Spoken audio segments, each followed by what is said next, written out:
You're welcome to Let's Talk. So sit down and talk. We need to sit down and talk. How Nigeria should run, how we're going to do our job.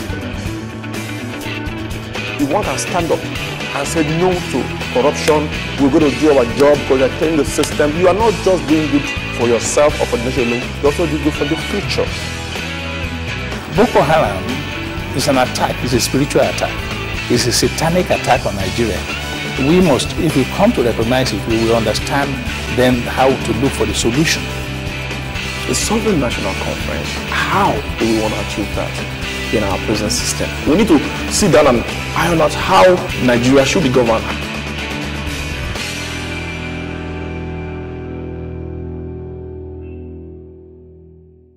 Thanks for joining us on this edition of Let's Talk. Now, the Central Bank of Nigeria recently announced that they had plans to introduce a new 5,000 naira banknote in the first quarter of 2013. Now, the restructuring exercise, which is codenamed Project Cure, will change the naira currency structure to 12, comprising of 6 coins and 6 banknote denominations. Now, under this, the lower banknotes of 5 naira, 10 naira and 20 naira are going to be coined, while a new 5,000 naira note will be added to the already existing 50 naira, 100 naira, 200 naira, 500 naira, and of course the 1,000 naira note. There are also plans of having improved security features on the existing notes. Now, since that announcement, reactions have continued to trail this plan, this proposal, and we want to be looking at the implications. Really, what are the implications of this proposal on the financial banking system, Nigeria's banking financial system, and also on the economy as a whole? Now, our topic says the central bank's currency plan and Nigeria's business environment. I have with me this morning Patrick Olisemeka, who is the CEO of Mids Beach Limited. He is a noted business entrepreneur. He is a consultant. He is also a business analyst. Welcome to Let's Talk. Thank you. Thank you. Okay, well, with this proposal of introducing a 5,000 naira banknote in the first quarter of 2013, what was your reaction when you first heard about that announcement? Well, I found it actually very surprising that at this time in our economy, the central bank should be thinking of redesign or even changing the currency. When you juxtapose this with what they're already doing in the economy, they are trying to encourage us to be cashless. Okay. I'm just wondering the effect of cashlessness when you're introducing higher denomination currency. I don't think it's a well thought of, program, but we don't know. We'll see how it goes. I cannot really comment for now on the effect it's going to have on the economy right now. Okay, so you were not particularly pleased when you heard that announcement? No, I was not over the moon about it. It's something that we need to look at history. Okay. If you look at the countries that have had to devalue their currency, Argentina, Angola, Zimbabwe, what positive impact did it have on those economies? It did not.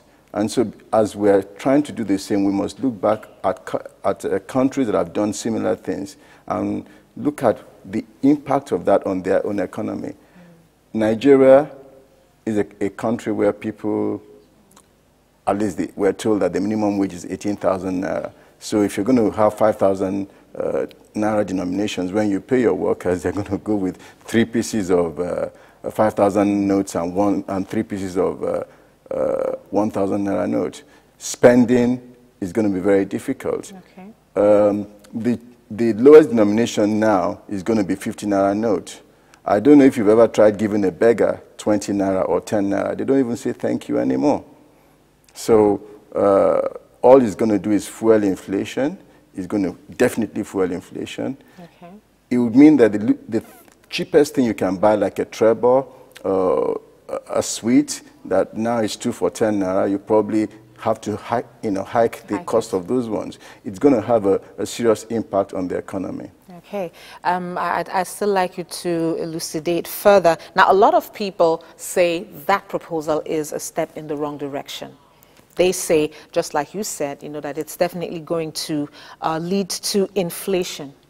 Now, I want you to throw some light on that. What really is the relation between the reduction in the denomination and then the inflationary trend? Okay. If you reduce the denomination, let's take countries like America, Britain, that, in America, the highest spendable denomination is $100. Now, what that does is it has a psychological effect on the people that when you have that currency, that amount of money, you cannot spend readily over and above it. Okay. Now, in Nigeria, 1,000 naira is our highest denomination, and that only came to be not too long ago. I think it was 2009 or thereabout. Now, when you look at that, the effect is that when you increase the denominations, then you are encouraging people to price higher. Okay. They have to price higher, okay? Now, bus conductors, there are some routes that they charge 40 naira. They're not going to charge 40 naira because if you look at it seriously, the Nigerian economy, people do not like to carry coins. We're a nation that's averse to coins. So when you have coins in circulation that are not being used, so you've reduced the 50 naira to the lowest spendable denomination. We have, I'm told that we have something like, they're going to spend something like 7 billion naira minting coins. Now, 7 billion naira minting coins that nobody's going to use, I don't think that actually adds up to very good sense in this economy at this point in time. If you consider the fact that Nigerians don't spend coins, we just like our notes. We're unique people. And so when the government is crafting economic policy, it must not be in the abstract. It must have a relationship to the kind of people that you're ruling, the kind of people that are in that situation. Nigerians are not going to spend coins. Even if you forced them, I remember in the last time when Soludo introduced the coins, the 2 naira coin and the 1 naira coin, and it was mandatory for people when you go to withdraw money in the banks, a certain percentage was going to be given to you in notes, and the balance was going to be given to you in coins. People did not just take the coins, and so they did not spend the coins. Now we have all those coins minted. They're somewhere in the vaults of CBN. They're not being used. And somebody's coming back again and say, we're going to add more coins to the ones that are not already being used. It makes a lot of mathematical sense to me. It makes a lot of business sense if you're not thinking right. Okay. Now, I'm still talking about the coins issue. Now, the CBN governor did say and did explain when he was trying to explain how it was going to happen, the restructuring exercise. He actually said that there were going to be campaigns, to try to orient the people on the use of coins. And here we've established that Nigerians do not really use coins. Now, I want to know why this aversion to coins. I mean, coins are being used in other countries. They use them effectively. Why does there appear to be this aversion for Nigerians to use coins? And if efforts to encourage the use of coins failed in the past, what guarantees really do we have that Nigerians are going to use the coins by the time the 5 naira and the 20 naira are going to be turned into coins as well? Well, Nigerians are unique people. And unique people need unique solutions. It's no brainer to remind people that all efforts in the past, even before the Soludo exchange introduction of coins, Nigerians have refused to use coins. I don't know why that is so, because when Nigerians travel abroad, they use the coins in the countries where, but here, unfortunately, I don't know the reason, but we just refuse to use coins. And so if government is going to introduce a campaign system, maybe they're going to campaign and have public enlightenment campaigns and stuff like that, all that is going to cost us billions and billions and billions of naira. To what effect? Why do you want to spend billions of naira today chasing after a habit that people have failed to inculcate, when you can put those billions in education, you can put them in the healthcare, you can put them in our very dilapidated roads and have more positive impact on our economy. It's strange that it's happening at this time. If I'm to hazard a guess, one would assume that some of those policy decisions are coming out of the personal interest of those in government or those in charge of those ministries, because they're going to obviously award contracts for the printing of the money. They're going to award contracts for minting of the. So they're looking at their own interest. If they're looking at the interest of the average man on the street, what does the average man on the street gain by having a 20 naira coin, which he's not going to use? He's not going to use it. We've known for a long time Nigerians are not going to use these coins. So why are you going to force them into a habit, just like teaching somebody who's in their 50s how to use his left hand? Nigerians have refused to use coins. It's very clear to us they're not going to use it. So why is government going to commit as much as 7 billion naira minting coins that nobody's going to use? It's a no-brainer. Okay, well, we're still talking about the central bank's currency plan and Nigeria's business environment. I am still talking with Patrick Olisaemeka, who is the CEO of Mid-Speech Limited. He is a noted business entrepreneur, a consultant, as well as a business analyst. Now, the CBN Governor Lamido Sanusi also said that the usage of coins will curb inflationary pressures. That's what he said. He said it is going to enhance the quality of banknotes and promote the cashless policy. But I do recall you saying that it's not going to do anything to actually promote the cashless policy. So, what's the... Well, you see, coins in themselves make good sense for any government to have, the currency, the coins minted. It makes good sense. They don't wear as much as paper, so they're not changed as often. It makes very good sense. If you mint more coins, the government, they're more durable. But the issue here is, are the people going to use it? Even if you spent 100 billion naira trying to encourage Nigerians to use coins, they would not just use it. It's just something that successive governments have tried and failed. I don't know why it becomes so important today that we have to go back to a failed policy. There's no major problem per se in my thinking about government restructuring the currency. Every government restructures from time to time. We know that United States of America, restructures their currency. They bring out new $50 bills, new $20 bills. All these are good. They create employment. They create, excitement in the system and stuff like that. But for us, we need, it's not to say that it's a bad policy, but when you weigh the pluses against the negatives, the negative part of that policy, you see that the negative aspect overrides the positive. And I think it's something that they would be advised to sit back. I wouldn't say withdraw it right now, or the decision, but sit back and have a serious rethink as to what impact this is going to do. Because for me, I believe also that when you have 5,000 naira notes, what is going to happen? You're going to encourage counterfeiting. Now, if you're going to spend, I don't know how long, but I don't know how the counterfeiters do it, but you're going to put a lot of counterfeiters at work trying to counterfeit the currency. Also, smuggling is going to increase because if you were going to go across the West Coast, for instance, and you were going to carry your naira, because you can, change that across the border, you would need to carry a lot of naira. A lot of it. Which is difficult to conceal. Now that you have 5,000 naira notes, it's going to carry 1 million naira, you just need 10 bundles and you're off. So it's going to encourage counterfeiting. It's going to encourage a lot of negative things that we don't want in our country. For instance, arms smuggling. People are going to find it more easy. It's going to be easier now for people to smuggle, to do the things that are going to be detrimental to the interests of this economy. I think it's a policy that government needs to go back to the drawing board and say, what are the net effects of this policy? How is it going to impact on the common man?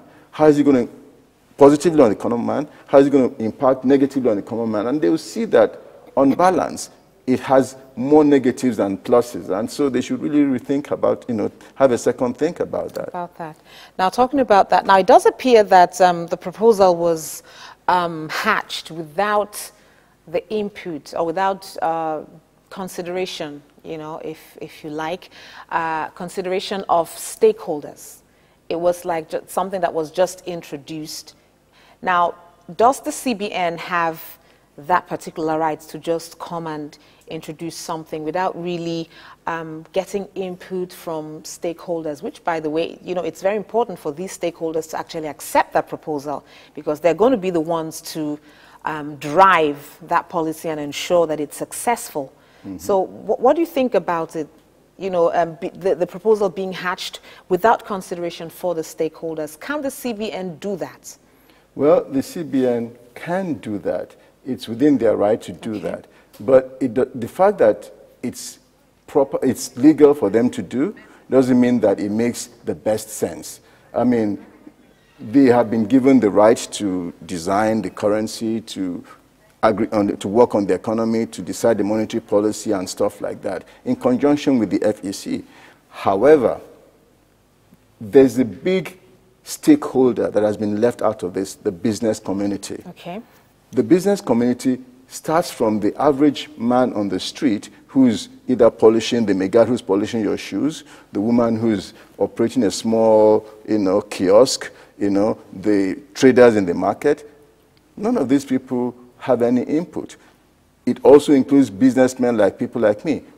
There's no platform where we can have our input. So they've made their decision, they've decided they're going to do this, and they're going to drive it. It's going to be very difficult to drive a policy that does not have the major stakeholders. Of course, the government is a stakeholder, but in terms of person for person, I think there are more people out there who are serious stakeholders in our economy than the people sitting in CBN who are making these policies. And yet, Mr. President approved the proposal.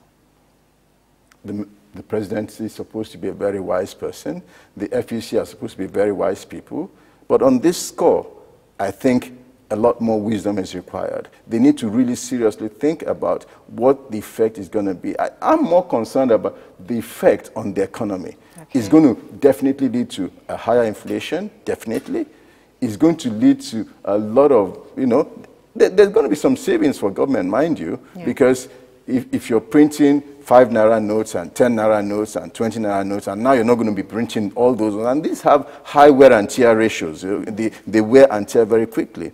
So there's going to be savings. There's going to be some savings on that. But then when you take the savings and juxtapose it with the amount of money you need to spend to enlighten people, to encourage people to begin to use the coins, which may fail, and I believe it will fail, then you discover that it's not really money well spent. And in a society like Nigeria, where a lot of people are hungry, a lot of people are not making it. It's not about the 1 or 2 who are making millions. It's about the millions who are just trying to survive every day, day after day. So government policies should be about people, not about people in ivory towers like CBN and government ministries. It should be about how it's going to function for the average man on the street. Unfortunately, there's no platform for the average man on the street to be advocated for in such a situation. Okay, let's look at the cost implication of this restructuring exercise. Now, the CBN board revealed that the bank is spending over 40 billion naira, which we have mentioned earlier, on the production of these new coins and notes. Now, do you see this venture as something that is worth spending these huge monies for? Let me first of all say that I do not believe that the total cost is 40.3 billion naira, because that is just money for the printing of the notes and the minting of the coins. How about the public enlightenment campaign? That's going to take billions and billions and billions of naira. How about all the posters that they're going to put out, informing people what the new one looks like? It's going to create it's going to cost a lot of money. If you ask me, in excess of 100 billion naira to do all this. So looking at 40 billion and saying the cost is 40 billion, I think it's not correct. It's not correct. So you're saying there's actually more? There's a lot more. They're just talking about the contract sum for printing notes and the contract sum for minting the coins. But how about the other costs? Okay. Nobody's talking about that. And those are huge costs, which are even, in my estimation, higher than the cost of, printing and minting those notes themselves. So do you think it's worth it? Worth spending all this amount? No, not in a country where you cannot go to a government hospital and get paracetamol. Not in a country where you cannot, you cannot go to you cannot be sick, and get some degree of medical. I'm not even asking for the drugs to be free. Let people be able to pay for it, but it's not even available. We're not talking about, not in a country where there are no roads. The roads there are roads, but they are, almost non-existent. They are filled with potholes and stuff like that. Not in a society where people don't have potable water. How many homes in Lagos have potable water? Not in a society where people don't have electricity. I think there are so many things, so many areas of our economy that this money, if indeed it must be spent, can be better put into use than just printing money.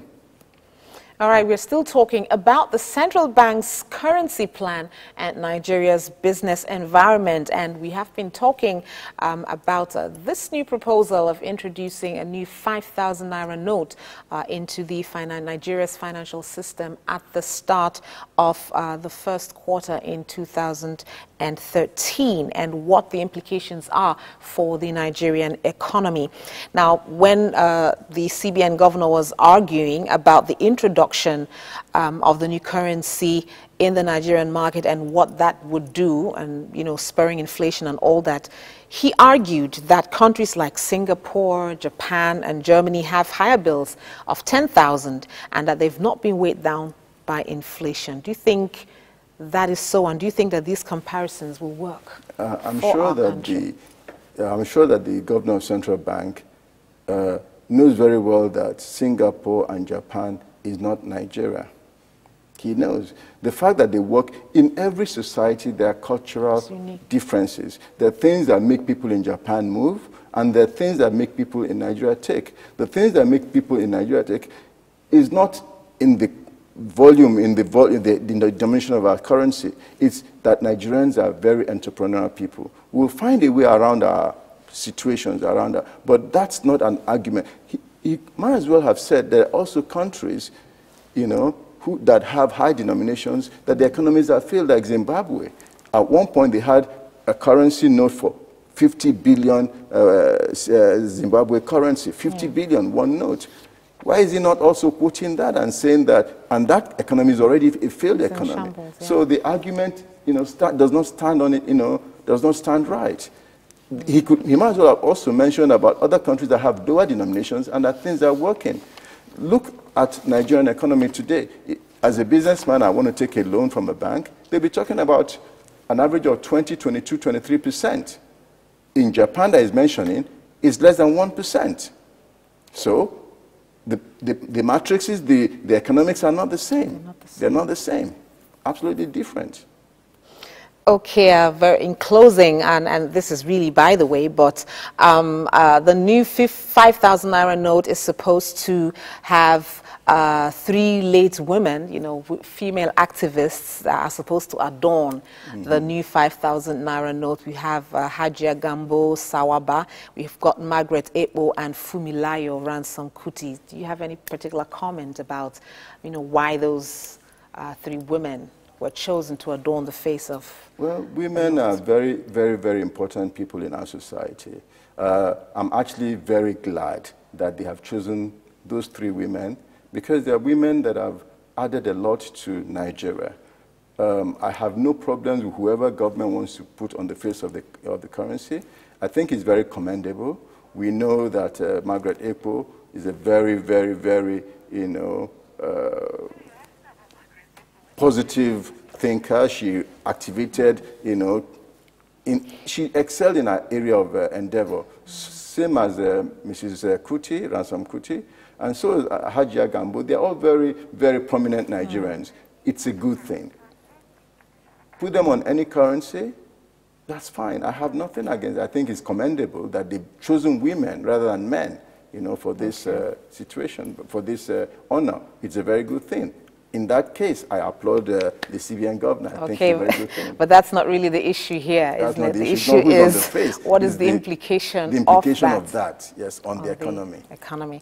Okay, so finally, in few words, what would be your advice to the CBN governor, perhaps the stakeholders, to everyone who is involved in this new proposal and how it will affect the Nigerian?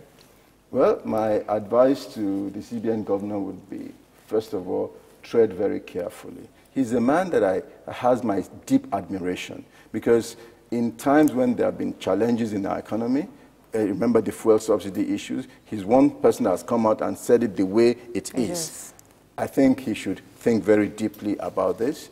To the FEC, the Federal Executive Council, I would say, have an even deeper thought about what you're just about to do.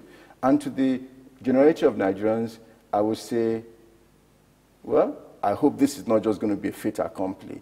I hope that you can all rise up and make your impact felt. Let the nation, let the people who rule us know that we also have an input. And the business community, I would say, let it be a topic that people are going to be debating in offices. Let it be a topic that will be in the public forum.